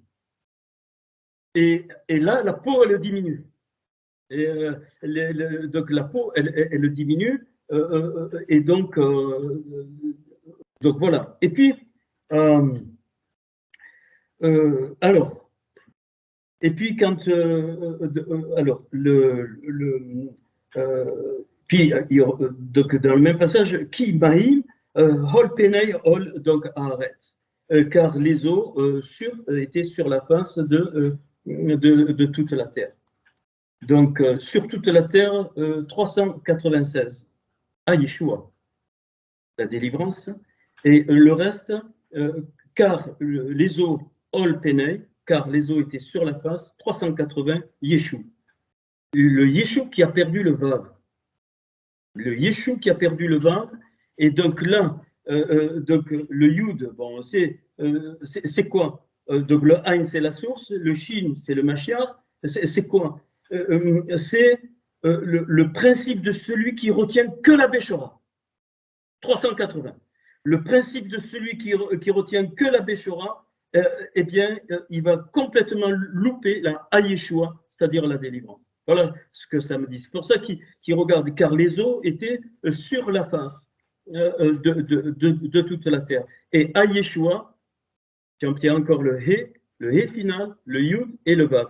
Mais le Yeshua qui a que le Yud, que la Béchora, je veux que la Béchora, que la bonne nouvelle, que la grâce. Eh bien, c'est la mort. C'est la mort totale. Il faut donc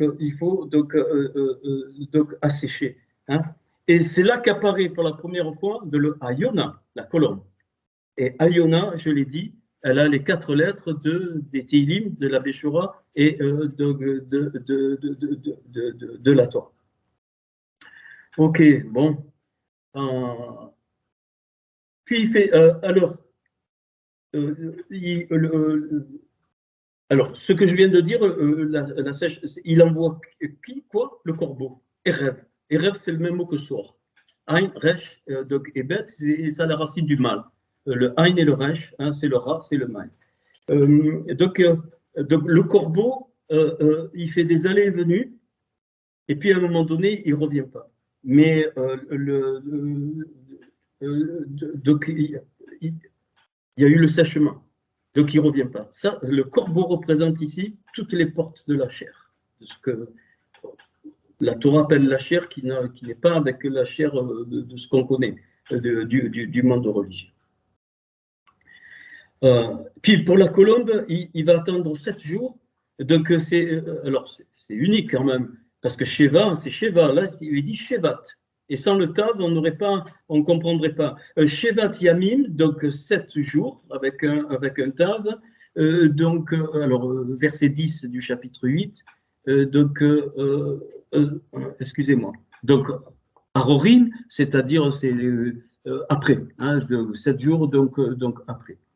Eh bien, tout ça, alors le Shevat fait 772, qu'on va retrouver après. Et tout ça, ça fait 1131. 1131, c'est Torah, Béa, Béchora, c'est-à-dire la réunion de la Torah et de la Béchora, ça fait 1131. C'est ça, c'est pour ça qu'il attend 7 jours, c'est ça. Hein, et donc ce 7, c'est un symbole. Et donc la colombe, elle part, mais elle revient. Puis verset 11, donc les hêtes, il est parlé donc donc elle revient les hêtes et rêve, elle revient le soir après les 7 jours. Et donc les hêtes et rêve, c'est 772, c'est-à-dire Shevat, pareil que la même valeur que Shevat. Mais ce qui est intéressant, c'est l'expression de ce verset 11. Et les Aït, elle revient avec une feuille ailée. Ailée, la feuille, c'est monter. Ain, Lamed et Ma'alot. Ain, Lamed, c'est pour monter.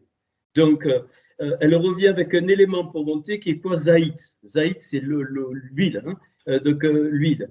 la valeur de ça, donc Élézaït, donc la feuille d'huile, c'est 522, c'est-à-dire maintenant est venue la Béchora. Pas dans le temps. Maintenant est venue la Béchora. Et puis je me suis dit, mais pourquoi il précise donc une feuille d'olivier fraîche, Teref 289, et on comprend après, et puis donc Bépi, c'est-à-dire dans son bec. Eh bien, dans son bec, c'est la royauté, 97. Avec la royauté, en fait, elle revient du temps qu'elle n'a pas chopé la royauté grâce à la Béchora, eh bien, elle ne peut pas. Mais là, elle revient avec, et ça fait quoi? Le Teref de Bépi, c'est-à-dire ce qui est frais dans son bec, 386. Et 386, c'est Yeshua. Donc là, c'est clair donc, le verset, c'est-à-dire que donc, la Béchora est venue, quoi? Pour maintenant rendre la réunion, le 772 de la Torah et de la Béchora pour l'accomplir, l'achever dans le principe de la délivrance finale qui vaut 386. Alors, bon, je pense que je vais...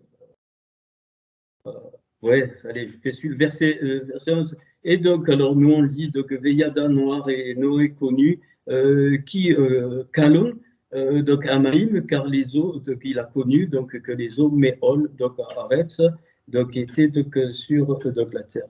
Eh bien, donc les eaux sur la terre fait 531, c'est-à-dire ce que la Néphache dit et qui veut, ce que la Néphache veut, donc les portes mauvaises qui font rentrer donc les mauvais souffles, pardon.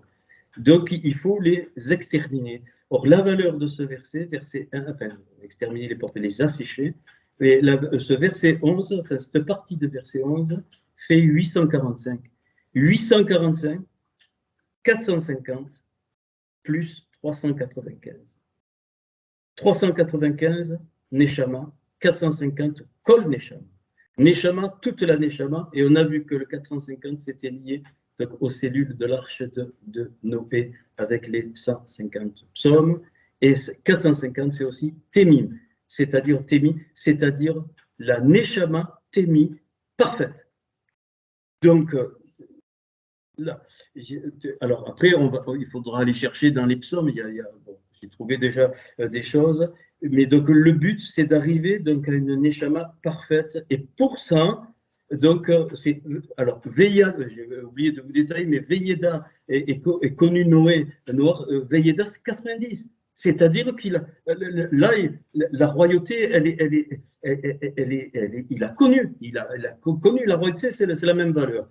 Donc Noir, eh bien alors ça va donner Shaddai 314, c'est-à-dire Veyada Noir qui Kalon, donc elles avaient diminué, ça fait pile 314 qui est Shaddai, et Shaddai c'est la main du feu ou encore la puissance. Shaddai, El Shaddai, c'est le Dieu tout-puissant. Donc ok, bon, c'est pas facile donc à expliquer, mais je pense que vous avez capté des choses. Ok.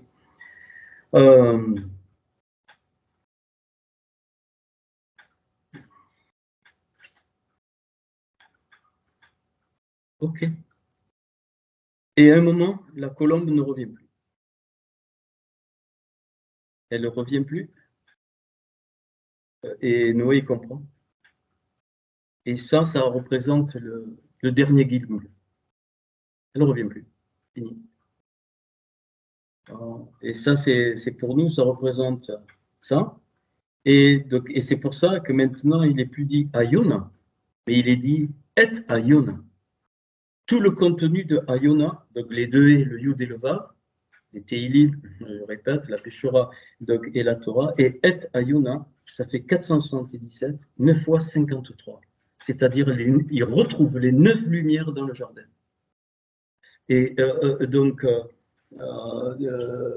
il y a, et ces 9 lumières dans le jardin, ils avaient accès. Il y a l'arbre de vie, qui est donc la Béchora, donc, et la Torah, imbriqués.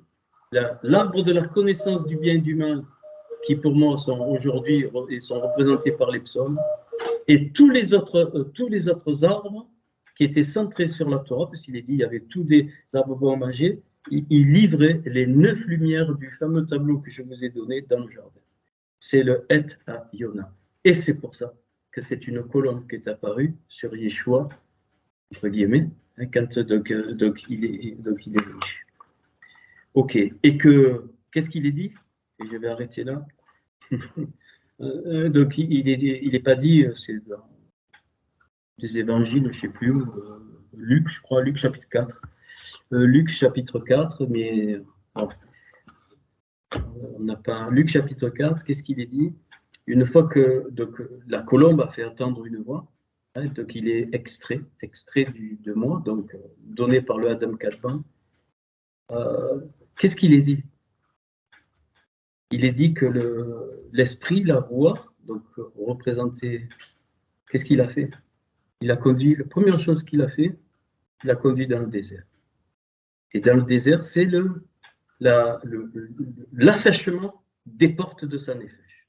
Parce que le Mashiach aussi, il a montré l'exemple, et il avait des portes de la nefesh asséchées. Et s'il n'avait pas fait ça, ces trois, alors on voit les 3 étapes dans le désert, bon, ok, c'est bon, hein, ça va, hein, ok. On sait comment Shatan, le principe du mal est venu, hein, tu transformes les pierres en pain, ainsi de suite, donc là il y a des sols, mais on ne va pas faire ça, c'est juste donc le principe, il a asséché les portes de sa nefesh. Il est homme, hein, il est venu, réduction homme, bien sûr, il était tamim, intègre, parfait.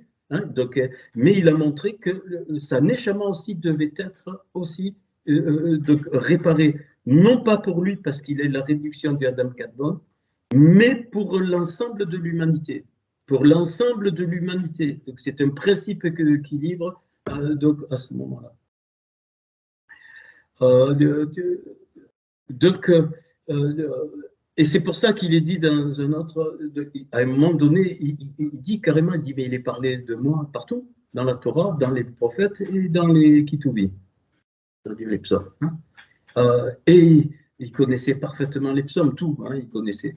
Mais, mais en particulier, parce qu'il est dit même qu'ils ont chanté des psaumes, hein, après avoir, avec ses disciples, à un moment donné. Et en fait, donc, il faut aller chercher dans les psaumes donc ces clés qui vont permettre d'assécher les portes de Nefeshi, ma Nefesh. Et donc Nefeshi, vous vous rendez compte, ça sort plus que 90 fois, parce que là je vous ai sorti que le mot Nefeshi, mais il y a les Nefeshi, Benefeshi, ainsi de suite. Voilà. Donc le centre de l'utilité, entre guillemets, des psaumes, c'est d'assécher les portes de la Nefesh. Faire ce que Noé a fait avec les eaux. Et pourquoi? Pour que eh bien, la colombe donc, eh bien, puisse à un moment donné être complète. Ayona, et Ayona. Et Ayona, c'est fini. Tac.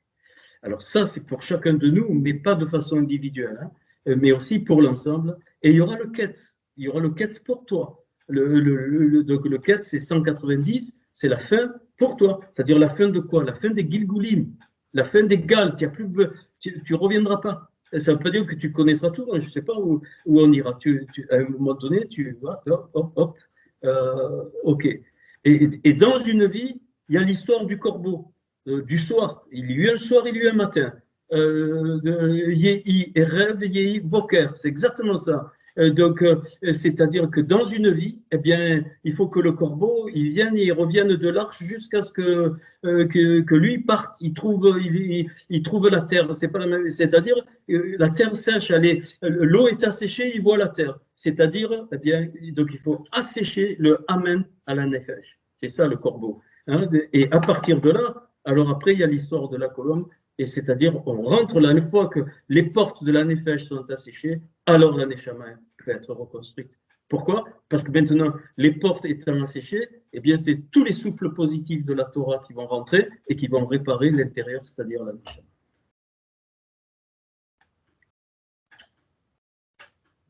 I am finished.